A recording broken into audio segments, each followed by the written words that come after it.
What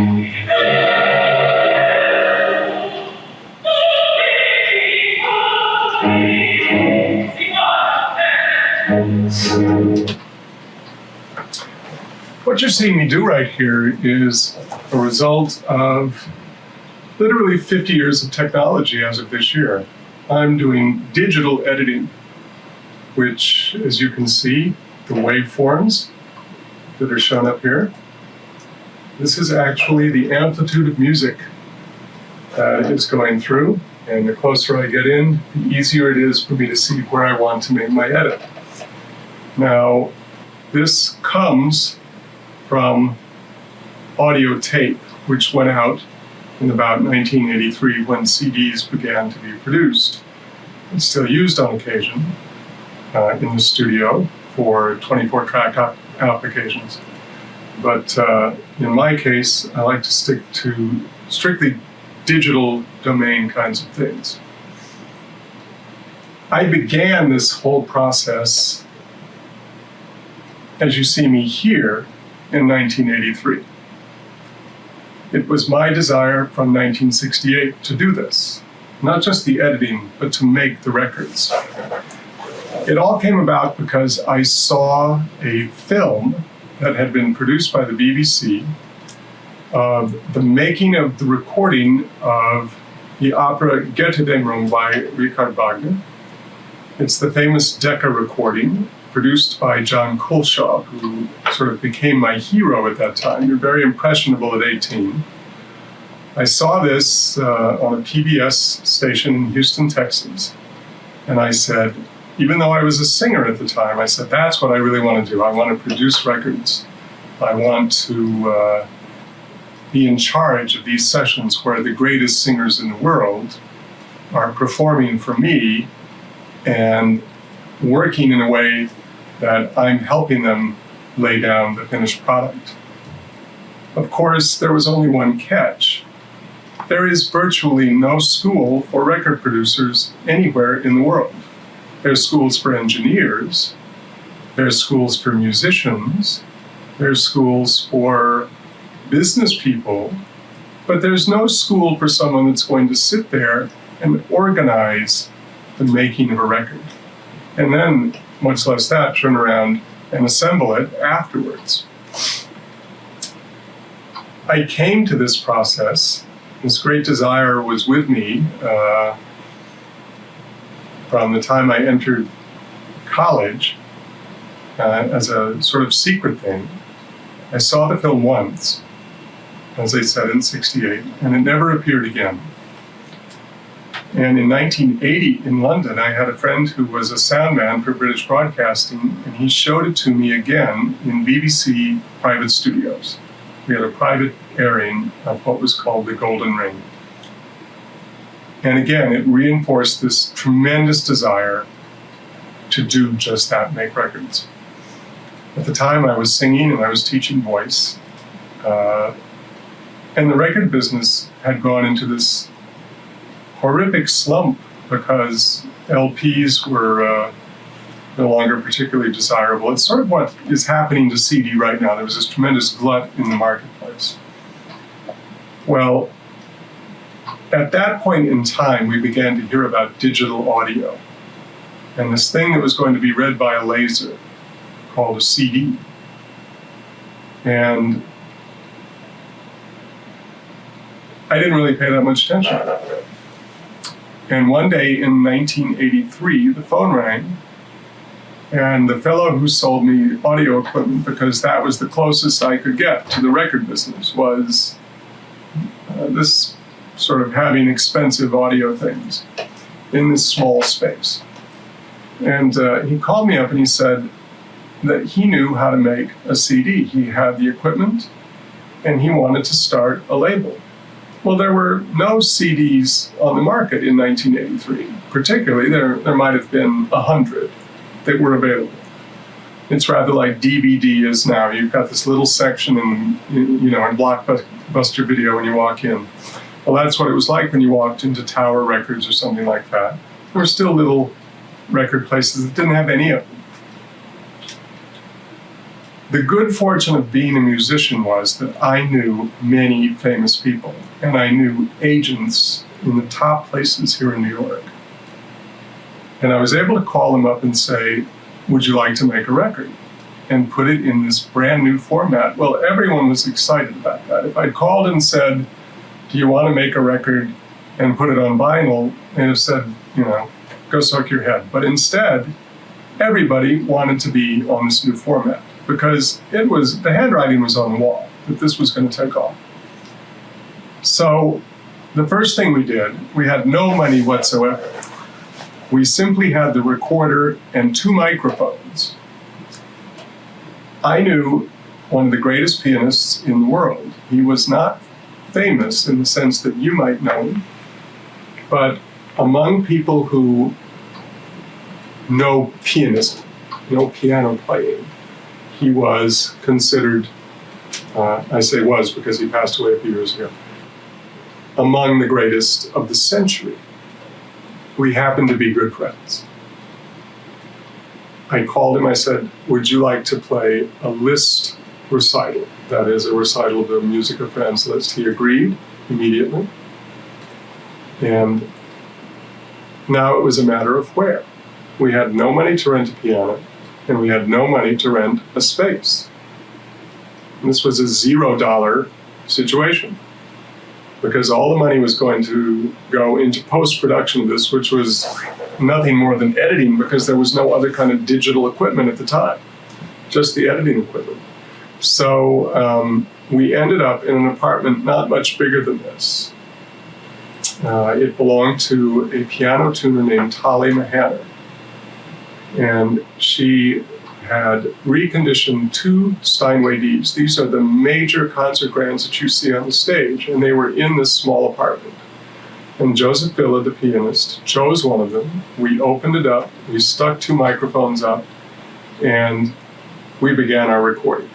And thus began my career as a record producer. I hadn't the least clue. I thought what a record producer did was say, take one. It was very exciting to say, take one. I was turning pages during this process. I was doing everything from A to Z. But again, since there was no place to learn how to do this, I was sort of making it up as I went along. And for the next 4 years, that's what I did. I made it up. I titled myself as a producer. I called all these musicians, and I discovered not only did I have to be able to say take one, I had to know every note of the music. And I had to know how to take that and get it on tape successfully and make sure that every note was there, every note was correctly there. And I was, let's face it, I didn't know what I was doing at the time. I read music well enough. I just wasn't used to reading the kind of music that we were doing. Piano music was one thing, but the next thing I knew, we were doing viola, and we were doing voice, and we were doing jazz, and there were all sorts of things, because everybody wanted to make a CD, so out we would go. Of course, I was not being paid a cent.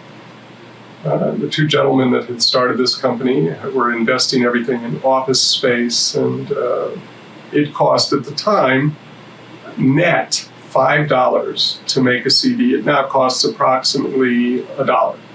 So you can imagine and they were made by hand. They were put on a little, the oxide was put on them, they were put on a little, whatever you'd call it, a spinning affair, and lacquer was dolloped on them, and it was spun at 50,000 RPM until it smoothed out, and there was a 65% failure rate in CDs at the time. These handmade affairs. If you have a CD made in 1983, it's a rare commodity, because that's a handmade thing. And there was this great wastebasket when I went to the plant in Wales, which is the only place that was making them, that would make the sort of runs that we needed. And it was quite laughable. I worked with these 2 gentlemen for, I would say, 3 years. And it became evident to me that while they were very enthusiastic, the business wasn't going to survive. And I moved over to another company and began to learn how to do this very thing, this editing, myself, which was of great value to me. I would take the train every morning from Manhattan out to Red Bank, New Jersey. I would start work at around 11 o'clock. Sometimes I would work until 1 or 2 in the morning the next day, stay overnight, and start work at 10 o'clock in the morning, do the same thing. And I was learning to edit. However, there was no screen. It was all by ear. And it was on this system called a JVC editing system, and one had to punch a button when you thought that that was the spot you wanted to make the edit. With tape, you could sort of do this and find it would make a noise and tell you. But with a JVC system, you just had to hope you got the exact spot. And I got to be pretty good at it. I got to be a pretty good puncher. The problem was, if you didn't get it just right, it took several minutes to organize it, and then when you went to audition it to see if you had it, if it wasn't right, you had to do the whole process all over again. There was no way to adjust it like there is here, where I can see it, move things, do all sorts of things like that.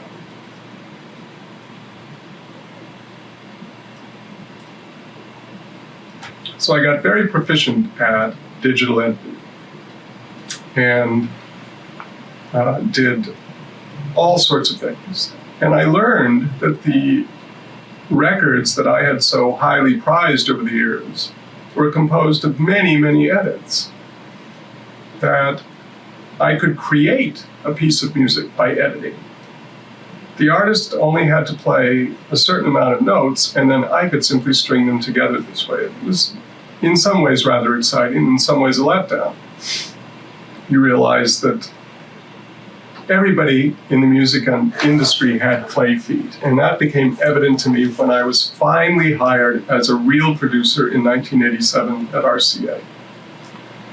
And I was hired by John Pfeiffer, who was, to many people's way of thinking, the greatest producer in the world. Certainly, to my way of thinking, he was. He was Heifetz's exclusive producer. He was Horowitz's exclusive producer up through 1950 until about 1965. Not only was he their producer, he was their close friend. He had produced Toscanini, another idol of mine. He had invented essentially the method of recording in stereo in 1954 and made recordings that early in stereo of the Chicago Symphony. These are very highly regarded recordings, even today. And I knew this about him. I had made a Christmas album, had received some money finally for doing the work, and edited it, worked with a major choir. It was really quite a special recording. It ended up on the Deutsche Grammophon label. But I took it into Jack's office, that's Mr. Pfeiffer, and I said, would RCA be interested in this? And he said, no, but would I like a job? I was sort of taken back, but I think he realized my enthusiasm, and he realized that I had put in the hours. I had done my apprenticeship for 4 years, that if I was able to edit this recording, if I was able to sit down in front of the choir and make sure that everything was covered, that indeed I knew what I was up to. So I was a little afraid to go to work in this place. In fact, he had to ask me 3 times. But finally, when I found out how much money I would make, I said yes immediately. And I went to work the next day in a room not much bigger than the one I'm in now, at RCA Studios. And I ended up working with a man named Anthony Salvatore, who passed away last year, unfortunately. But at the time, I knew the name very well. I'd seen it on almost every opera recording that I owned. And he and I began working on reissuing old recordings on CD.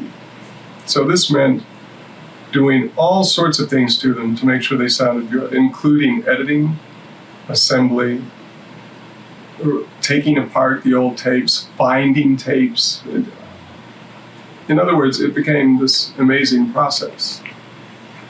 This is when I discovered that all of these great artists had not necessarily played everything perfectly in the sessions. I worked 8 hours a day in this studio and then came home at night and would do listening, make sure everything was correct. I spent 7 years there. What happened in that period was that I discovered that, like everyone else, Jack Pfeiffer was human. I wanted to produce my own recordings. I didn't want to continually reissue others' recordings, even though I had done all the recordings of Rachmaninoff, all the recordings of Caruso, all the recordings of Van Cliburn, and 400 some odd more. And done a number of live recordings as associate producer with Jack. But I wanted my own. So in 1991, I raised some money with the help of another organization, and we made a recording at St. John the Divine here in New York, the biggest cathedral in the world. And it was meant to exploit the space with a large choir.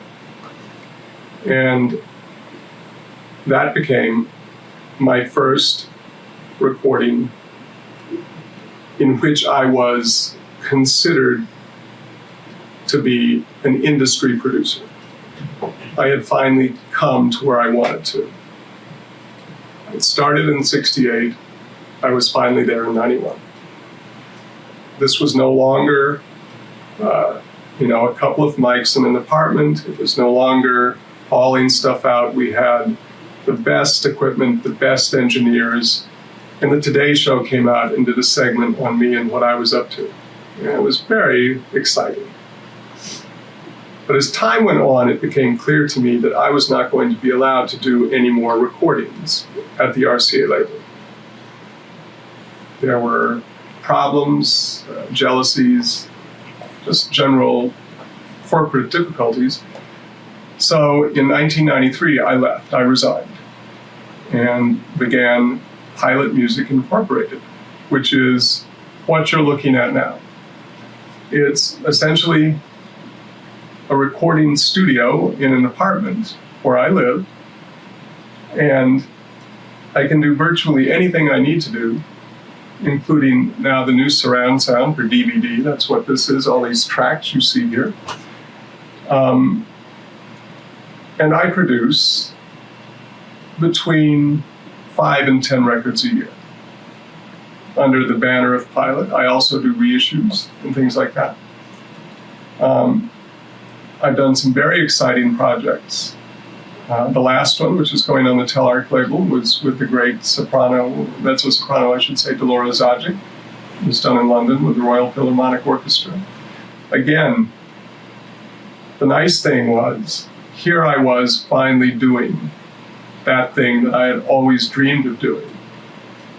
And it turned out very well. There were, of course, problems, but the biggest part of being a record producer is actually being a diplomat.